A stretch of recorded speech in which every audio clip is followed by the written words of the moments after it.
Friends, welcome to language facts. आज हम अपने लेक्चर को कंटिन्यू करते हैं। हमने लास्ट लेक्चर में जावा के फीचर्स को देखा था। आज हम जावा के स्पेसिफिकेशंस को देखेंगे। What is API? API stand for application program interface. It contains predefined classes and interface for developing Java programmes. API में क्या होता है? प्रीडिफाइंड क्लासेस होती है और इंटरफेसेस होते हैं जावा प्रोग्राम्स को बनाने के लिए। प्रीडिफाइंड क्लासेस का मतलब क्या हो गया? एक तो होता है हम खुद से इनबिल्ट, मतलब यूज़र बना रहा है उन क्लासेस को और उसके अंदर फंक्शंस डाल रहा है कि जो भी ऑपरेट करना है।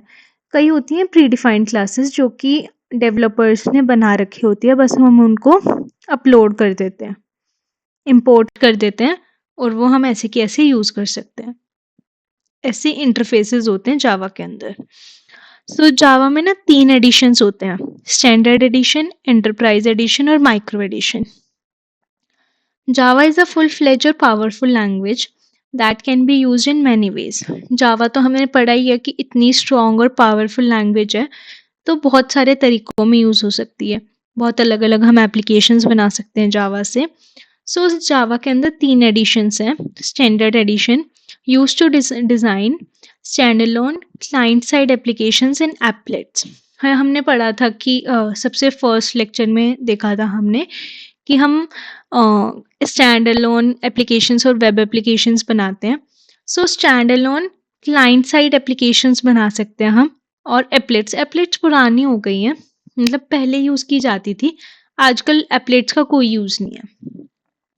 Enterprise edition use for developing server side applications. वो क्लाइंट साइड थी, ये सर्वर साइड एप्लीकेशंस होगी, जैसे जावा सर्वलेट्स और जावा सर्वर पेजेस हो गए।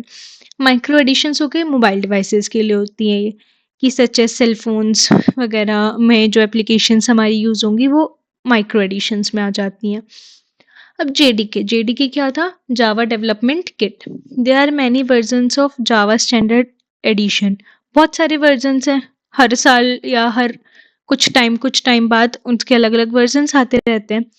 सन release each version with the Java development tool kit. Sun करता है हर एक वर्जन को release Java development tool kit की।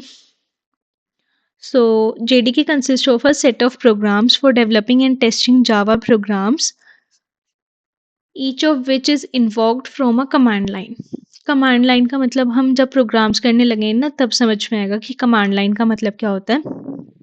आप बस ये समझ लो कि JDK में क्या होता है, सेट ऑफ प्रोग्राम्स होते हैं जो कि जावा के प्रोग्राम्स को टेस्ट करने के लिए और डेवलप करने के लिए यूज़ किए जाते हैं। जब भी हम कमांड लाइन आर्ग्यूमेंट्स होते हैं, जब भी हम कमांड लाइन आर्ग्यूमेंट्स से इन्वोक करते हैं कोई भी प्रोग्राम, उन प्रोग्राम को टेस्ट किया जाता है और डेवलप किया जाता है JDK की हेल्प से। अब JDK के अंदर हम टूल्स होते हैं, हम वो देख रहे थे ना JDK JRE, कि JDK के अंदर JRE और टूल्स होते हैं। तो वो टूल्स कौन से होते हैं? जावा सी मतलब जावा कंपाइलर, जावा इंटरप्रेटर, जावा डॉक मतलब जावा डॉक्यूमेंटेशन और जावा डिबगर। ये 4 टूल्स होते हैं JDK के अंदर।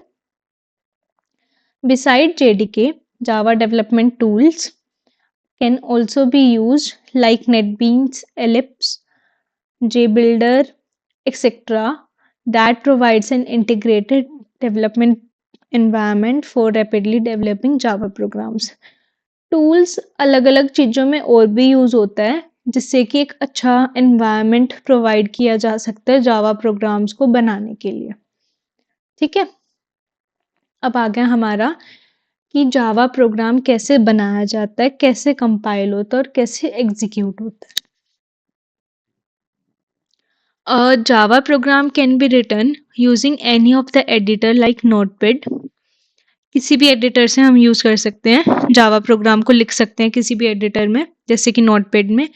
The extension of the Java program is .java। हर किसी का ये .c++, ऐसी इसकी .java है। Once the source code is created, it is compiled using Java compiler. Source code बना तो Java compiler की हेल्प से उसको कंपाइल किया जाता है।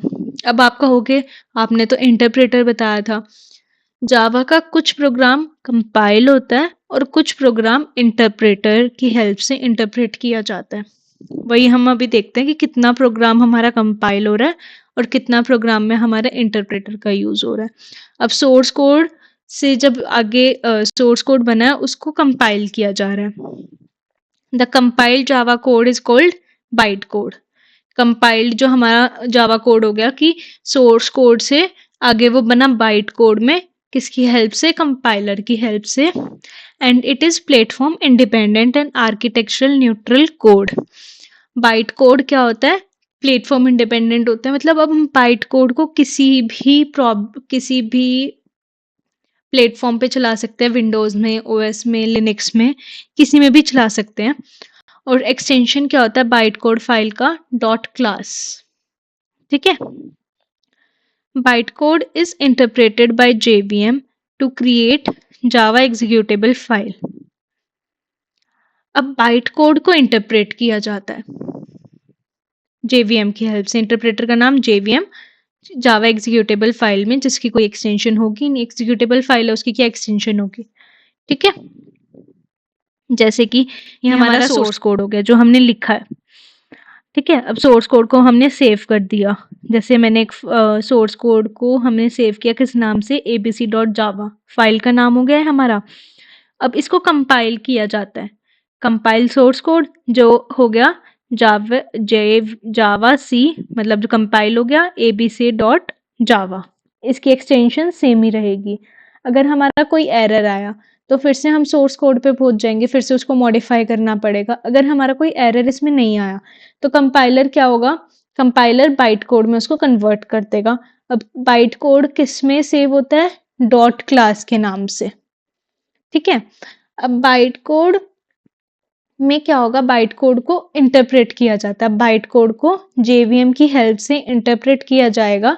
रन बाइट कोड, तो जावा एबीसी जो हमारी फाइल है उसमें अब मतलब एग्जीक्यूटेबल फाइल में वो रन हो जाएगी। बाइट कोड को हमने इंटरप्रेट कर दिया और जो हमारी सोर्स कोड थी उसको बाइट कोड में कन्वर्ट करने के लिए उसको कंपाइल किया हमने।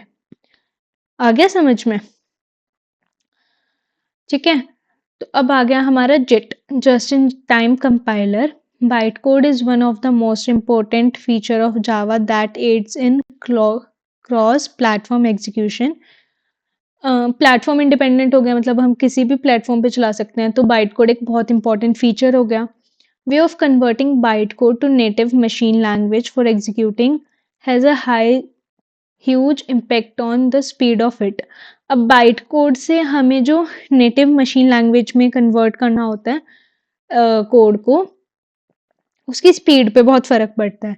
These bytecode have to be interpreted or compiled to proper machine instructions depending on the instruction set architecture। अब bytecode को कंपाइल होगा, इंटरप्रेट होगा। जावा में क्या होता है? इंटरप्रेट होता है bytecode प्रॉपर मशीन की जो इंस्ट्रक्शंस हैं उसके हिसाब से। Moreover, these can be directly executed if the instruction architecture is bytecode based। अगर ये जो हमारा bytecode है उसको डायरेक्टली भी हम कोड को machine language, native machine language में कन्वर्ट कर सकते हैं अगर जो हमारा इंस्ट्रक्शन आर्किटेक्चर है वो बाइट कोड बेस्ड है।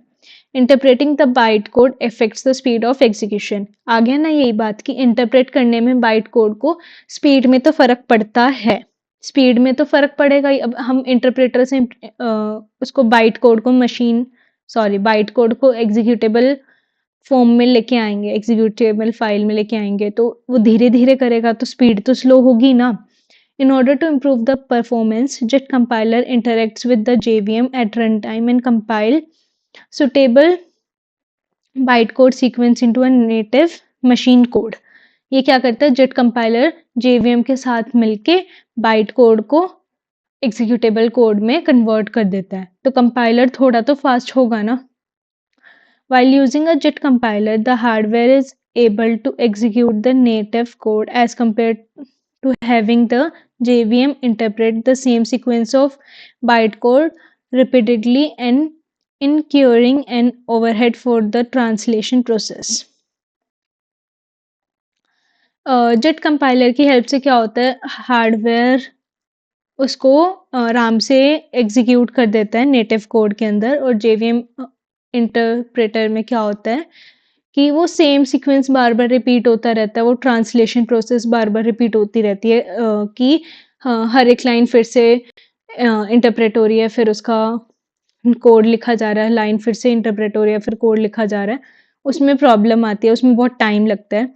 This subsequently leads to performance gain in execution speed. अब जेट कंपाइलर की हेल्प से एग्जीक्यूशन स्पीड हाई हो गई। The JIT compiler is able to perform certain simple optimizations while compiling a series of bytecode to native machine code. Some of these कुछ simple optimisations भी jet compiler perform करता है, जैसे कि data analyst, reducing of memory access by register allocation, translation from stack operations to register operations, elimination of sub common sub expressions etcetera. देखो compile time में क्या हो रहा है, सोर्स कोड कंपाइलर की हेल्प से बाइट कोड में convert हो रहा है, ये कंपाइलर की हेल्प से हो रहा है, ठीक है, ये कंपाइल टाइम में हो रहा है। अब रन टाइम पे क्या हो रहा है कि जो बाइट कोड है जेट कंपाइलर और जेवीएम की हेल्प से नेटिव मशीन कोड में कन्वर्ट हो रहा है। ये सारा हमारा काम रन टाइम पे हो रहा है और ये काम हमारा कंपाइल टाइम पे हो रहा है। आया समझ में? आज के लिए इतना ही रखते हैं। इस वीडियो को देखने के लिए थैंक यू।